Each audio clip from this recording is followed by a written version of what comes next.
Pejabat Peguam Negara membantah permohonan Bersatu untuk mendapatkan kebenaran memulakan semakan kehakiman bagi mencabar keputusan Suruhanjaya Pencegahan Rasuah Malaysia SPRM membekukan akaun banknya bagi tujuan siasatan.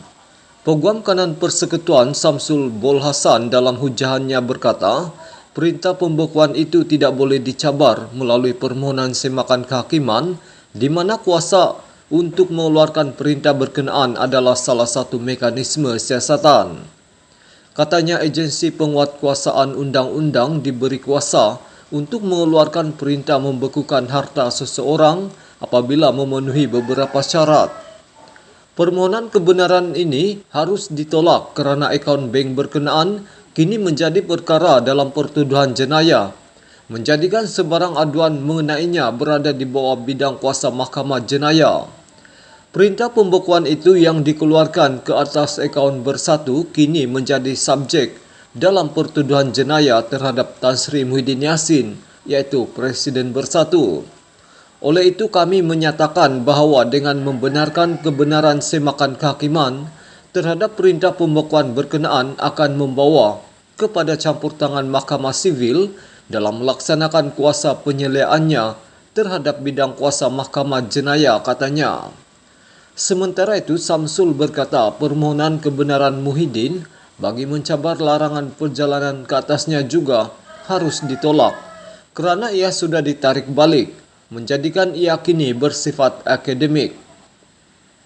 Katanya pada masa ini larangan itu masih dikenakan oleh Jabatan Immigration berdasarkan permintaan Mahkamah Session berikutan pertuduhan kes rasuah, dan beliau dikehendaki mendapatkan kebenaran mahkamah itu untuk melakukan perjalanan.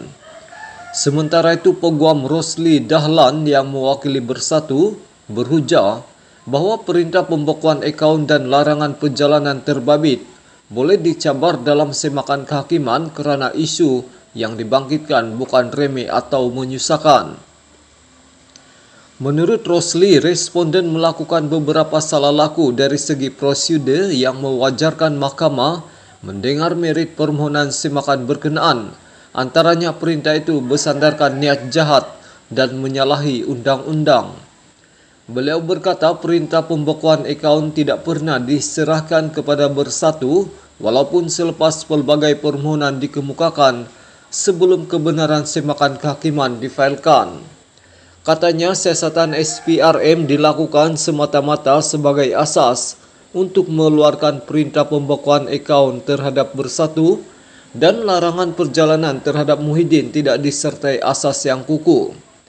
Selepas mendengar hujahan kedua-dua pihak, Hakim Datuk Ahmad Gamal Mad Syahid menetapkan 17 Mei ini bagi keputusan.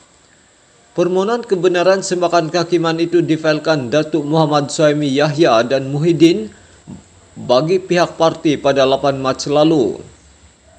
Ia menambahkan 20 responden antaranya Ketua Pesuruhjaya SPRM Tan Sri Azam Baki, Pengarah Kanan Bahagian Siasatan Datuk Seri Hishamuddin Hashim, Pengarah Bahagian Pencegahan Pengubahan Wang Haram Datuk Muhammad Zamri Zainul Abidin, serta Ketua Pengarah Immigration Datuk Seri Khairul Dizaimi Daud.